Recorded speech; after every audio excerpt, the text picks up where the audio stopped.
उसका पाँव इतना खराब था and they look like normal. So tenotomy जब उसका प्लास्टर लग के करेक्ट हो जाए फॉलोड बाय ब्रेसेस.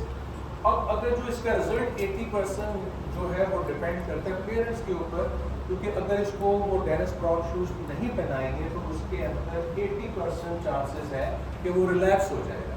उस चीज़ को रोकने के लिए we have introduced this patient information chart जो है, जिसके अंदर पेरेंट्स को एक्सप्लेन भी करते हैं the disease in detail and they can read themselves and then it becomes their responsibility for बच्चे को शूज पहना कर. इवन न्यूरोपैथिक जो है कॉन्सेप्ट टेक्निक से कैन बी ट्रीटेड, पर बाद में they need long term these sort of shoes to carry on. If these feet relax, and उनके अंदर जो कॉमन एक होता है कि बैलेंस इंटीरियर मसल जो है वो उसको पुल करते हैं, the baby walk with ingrowing. उसके लिए भी ट्रांसफर के बैलेंस इंटीरियर फ्रॉम इसकी ओरिजिनल पोजीशन से शिफ्ट करके लैटरल साइड पे शिफ्ट कर देते हैं over the lateral uniform. But this procedure is done at the age of 2.5. Suppose if the relapse come after that, अगर पेशेंट को दोबारा पाँव खराब होना शुरू हो जाए, we do the same technique again, Ponseti technique. लेकिन उसके अंदर depending upon the age of the patient बास का जो है वो हर 2 हफ्ते के बाद प्लास्टर चेंज करते हैं इंस्टेड ऑफ 1 वीक. जब उसको थोड़ी सी रिकवरी हो जाती है then we have to do the surgery. So one of this patient who has been treated with Ponseti technique but because of the Covid उसकी मैनेजमेंट सही ना हो सकी, then he has surgery as well. But now he has a bilateral bean shaped feet. And how we can treat this? Normally, we do the Ponseti technique again and put them with plaster above knee. Let's see how they look like bean-shaped feet. These are his X-rays. Normally, we put 2-3 plaster followed by 1 or 2 above knee and then below knee. Lekin the family, this patient was from abroad and they had to go back. They decided they want to have the surgery earlier. उसके लिए क्योंकि ये bean shape है तो उसके अंदर हम क्या करते हैं, तो इस सर्जरी की जो स्टेप्स है, प्लांटर फेशियल रिलीज, जो लैटरल कॉलम है उसका फुट का, उसको हम जो है इसका बीन शेप है तो उसमें से वेज और बोन निकाल के मीडियल साइड पे इंसर्ट करेंगे. तो lateral column shortening, medial column lengthening और जो डिब्यारस ये ट्रांसफर है. और उसका जो क्वाइनस है क्योंकि इसकी पहले सर्जरी हुई है तो यूजली हम बाज़ केसेस के अंदर पोस्टीरियर रिलीज करते हैं, लेकिन उसके अच्छा रिजल्ट नहीं मिलता. We do the supranuclear osteotomy. तो ये supranuclear osteotomy है, ये मीडियल साइड से हमने ओपनिंग जो वेज osteotomy की है मीडियल यूनिफॉर्म की. This is lateral side osteotomy and that's the medial side. और साथ फिबुला की भी osteotomy करनी पड़ती है, उससे फ्रैक्चर होती है. So after the surgery of this, these are the post-op X-rays and then patient was put in a Bobby cast. अब ये जो वायर्स वगैरह डाली हैं यूजली ये 6 वीक्स to 8 वीक्स के बाद निकालते हैं, बट लेकिन जो सुप्रानुक्लेर ऑस्टियोटॉमी उसको हील होने के लिए टाइम चाहिए. This is after the surgery, 3 months after the surgery, the same child. But if we have this sort of problem they नहीं, इनको भी ट्रीट करने की ज़रूरत है. इनको यूजली हम सिंगल स्टेज पे करते हैं एक ही दिन में. तो इसके अंदर उसका जो टेंडर एक्लिस है उसकी लेंथनिंग की, प्लांटर फेशियल रिलीज किया और इलिप्टिकल इंसिजन भी यूज़ करते हैं यूजली क्योंकि यहाँ पे एक्सेस स्किन काफ़ी ख़राब होती है. क्योंकि डॉर्सल वेज जैसे बोन की then we correct it and this is the patient before the surgery and once we have done the surgery after 1 year this is the same. ये बच्चे बेचारे जूते नहीं पहन सकते, but look at after the surgery how different they look like. Same sort of problem. Sometimes after the surgery, we have to use these sort of shoes if there is some slow recovery. उससे थोड़ा सा help हो जाता है. We have to use elliptical incision because of the ugly skin. तो उसमें फिर वो feeling का problem नहीं आती.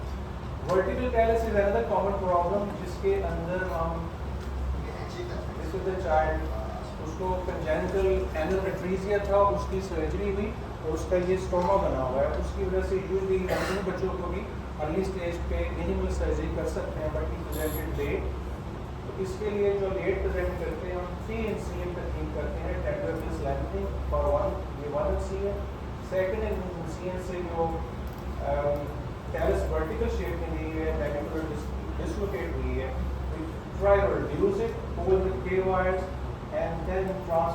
tibialis interior tendon around the neck और tibialis posterior टेंडन को टाइट कर देते हैं। लेटरल साइड से calcaneum cuboid जॉइंट्स है उसको रिलीज करते हैं because it is very tight और जो टेंडन्स हैं उनको रिलैक्सिंग करते हैं। And then put the K wires. This is after the surgery and this is the post op. This is the pre-op vertical callus उसकी and after surgery.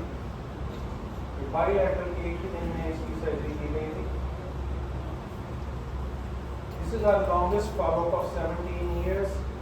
Now is a medical student.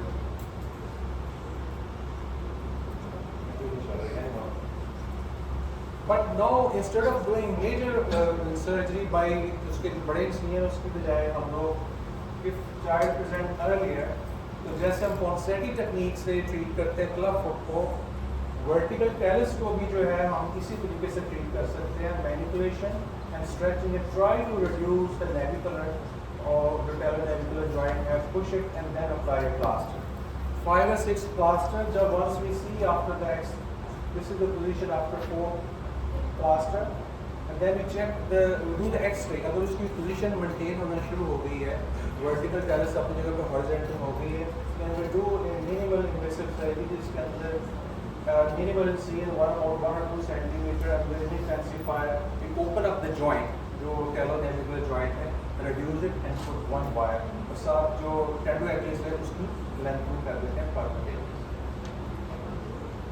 and after that they have to wear the brace ये वाले जो braces पहने हैं they are relatively difficult as compared to the जो Dennis Brown shoes है क्योंकि इसके अंदर इसकी this is हमारी अपनी modification है that's why we use it but they have to wear at least for 1 year and this is after 1 year the same child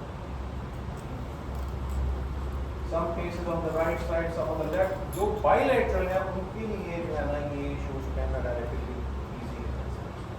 Now I'm going to talk about the foot drop. Foot drop जो हमारे यहाँ usually जब power उसकी कम है 3/5. What is 3/5?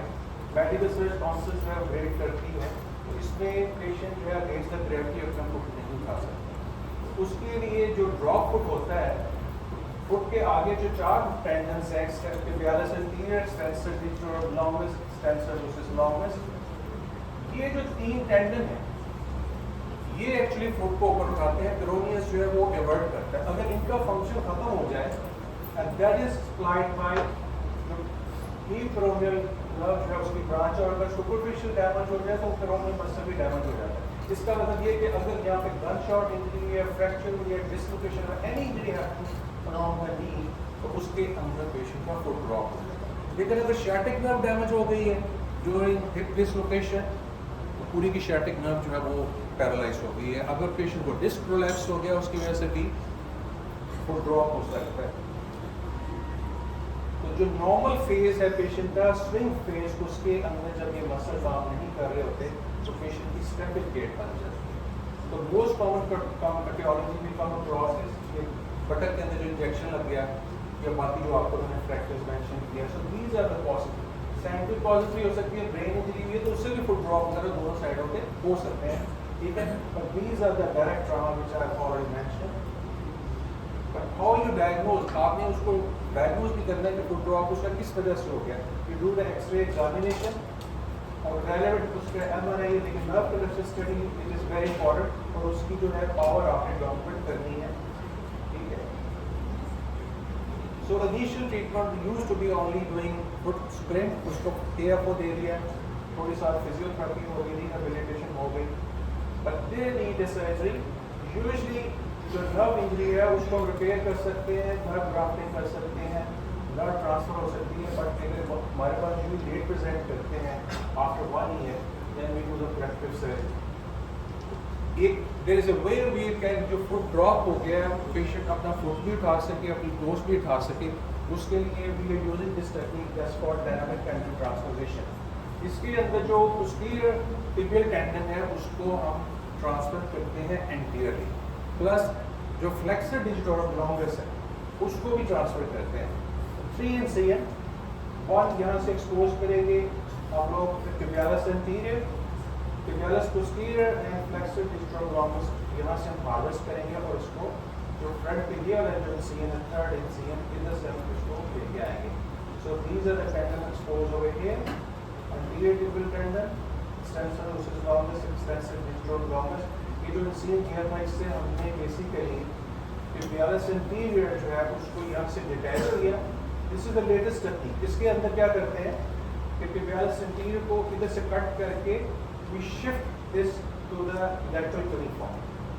तो ये उधर से उधर बजाय बोन के अंदर posterior पहले टेक्निक थी कि tibialis anterior को बोन के अंदर डायरेक्ट इंसर्ट करें, लेकिन इसके अंदर how we do it कि जो रिपेयर है posterior tibial tendon जो है उसको हमने tibialis anterior की ये जो टेंडन है उसके साथ इधर pelvic top रिपेयर कर दिया. This is above the ankle joint.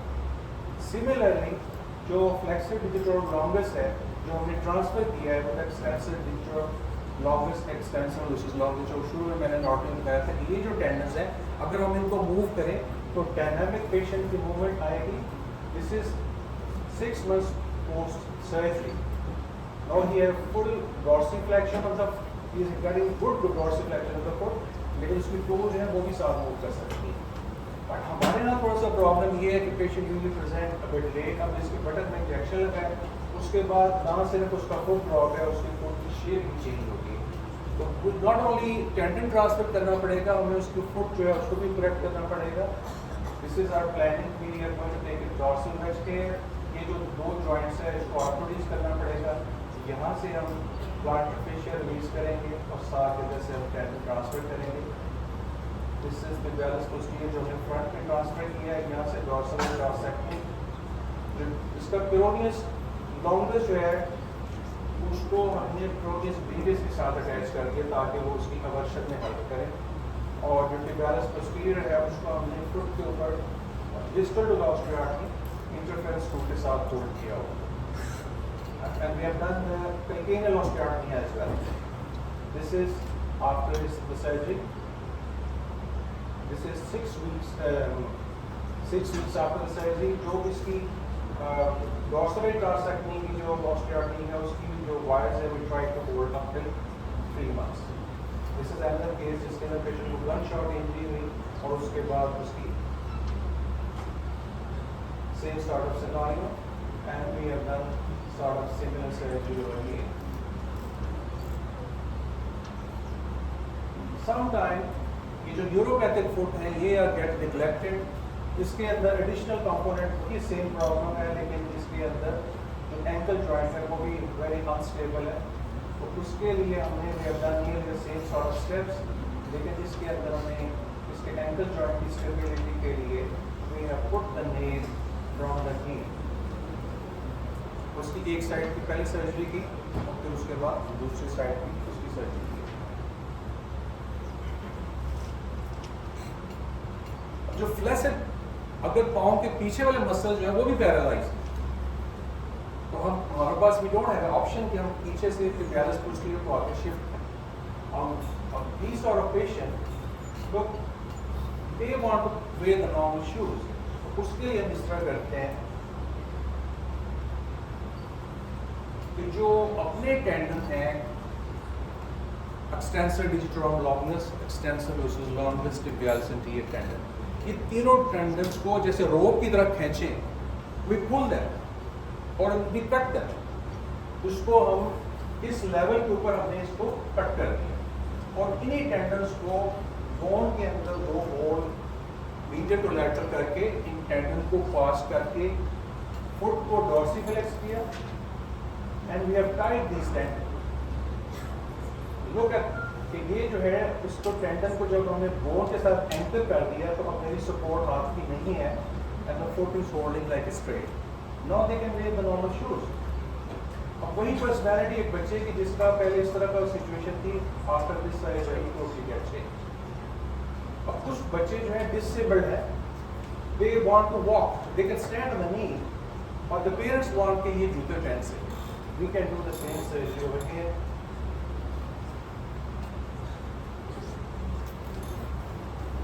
Look at this sort of patient जो है ना जब इनकी सर्जरी हो जाए before they get changed. So coming back to a different topic, but is flat foot. Flat foot को हम कहते हैं कि सबको होता है, उसको कुछ करने की जरूरत नहीं, लेकिन जिनको प्रॉब्लम होना शुरू होती है, पेनफुल होता है. Even in children, we can do small surgery जिसके अंदर look at this sort of screw type thing जो है इसको बोलते हैं arthroereisis and we put this percutaneous और उसके बाद जो है फुट जो है come normal we can use screw instead of that. Sometimes we have to do additional procedures, but these are the devices available जिसकी वजह से बच्चों के अंदर भी ये यूजली डिवाइस जो हम यूज़ करते हैं 2-3 साल के बाद पाँव की ग्रोथ बेहतर हो जाती है we take them out. When we talk about the adults तो उसके अंदर जो symptomatic जिसके अंदर टेंडन इंजरीज वगैरह नहीं है उसके अंदर उसकी टिबियल टेंडन अक्सर डैमेज हो जाए तो उसमें फ्लैट फुट हो जाता है तो जो सिम्टोमेटिक फ्लैट फुट है उसके लिए हम 3 स्टेप सर्जरी करते हैं जिसके हम ऑर्थोडीज नहीं करते जॉइंट इनके जो जॉइंट्स हैं ये नॉर्मल होती तो स्टेप 1 जो है उसके अंदर क्या है there are basically 3 step step 1 में जो ये कैल्केनियम है उसकी हम लेंथनिंग कर देते हैं वहाँ पे तकरीबन 8 मिलीमीटर का बोन ड्रॉप डाल देते हैं दूसरा स्टेप जो है कैल्केनियल ऑस्टियोटॉमी करते हैं और तीसरा स्टेप जो है कि जो क्यूनिफॉर्म बोन है मीडियल क्यूनिफॉर्म इसकी ओपनिंग में ऑस्टियोटॉमी करते हैं सो ये बिफोर सर्जरी है और आफ्टर सर्जरी देखें जो फुट की आर्च बनना शुरू हो गई that has change from flat to good like a normal arch looking and that's we are doing here surgery के जिस तरह पे इसकी कैल्केनियल ऑस्टियोटॉमी की जो कैल्केनियम का डिस्टल पार्ट है उसकी लेंथनिंग की and we have done this fixation with the screw calcaneum की यहाँ से इसकी मीडियल यूनिफॉर्म की ऑस्टियोटॉमी की ओपनिंग से जिससे ये फ्लैट फुट से नॉर्मल फुट पे आ गया so this is before surgery right side की सर्जरी की है इसका क्या कहते हैं ये देखिए जो टेंडन में ये जो परमेंसी नजर आ रहा है इसकी पोस्ट ऑपरेटिव जो रिलीज हुई थी PMR तो ये बिफोर सर्जरी है this is after surgery same sort of case again after the surgery this is the last topic चल रहा है शॉर्ट फुट जो डायबिटिक पेशेंट्स होते हैं उनके अंदर बोन जो है उसके अंदर ब्रेकेज होना शुरू हो जाती है और जो जॉइंट्स है वो कोलैप्स होना शुरू हो जाता है they start getting ulcers this is a progressive stage अब अगर हम इसको इस स्टेज के ऊपर इस स्टेज के ऊपर हार्ट कर लें तो they will not have ulcers और पाँव की जो शेप है उसको रिस्टोर किया जा सकता है so if these patient come with this और ulcer they can be treated with pain bearing cast उसका कोई एरिया जहाँ पे ये जख्म है उसको फ्री कर देते हैं but if they have rocker bottom foot उसके अंदर ही अल्सर के अंदर बार बार होते रहते हैं तो इसलिए